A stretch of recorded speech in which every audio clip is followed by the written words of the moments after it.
berapa persen? Oke, terima kasih. Jadi yang bisa kami sampaikan pada saat ini, untuk jumlah warga Kota Palembang yang sudah melakukan perekaman KTP sampai dengan saat ini sudah berkisar mencapai 97-98%. Dan di tahun 2018 ini kita juga melakukan kegiatan ataupun percepatan dalam perekaman data kependudukan yang sesuai dengan surat Wali Kota Palembang kepada para camat dan lurah yang untuk disampaikan kepada masyarakat.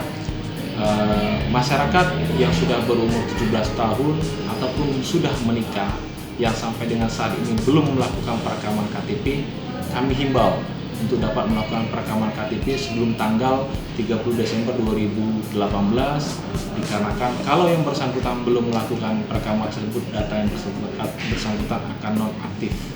Data berapa Pak yang kita bisa laporkan Pak sampai Oktober ini Pak? Untuk per Oktober 2018, jumlah KTP yang sudah dicetak oleh Distrik Capil Kota Palembang sebanyak 355.778 keping. Dan kita cetak tersebut dari laporan masyarakat ke Dukcapil terhadap laporan perubahan elemen ataupun hilang, dan juga kita cetak dari KTP pemula yang sudah melakukan perekaman KTP dan tentunya data tersebut sudah tunggal di pusat.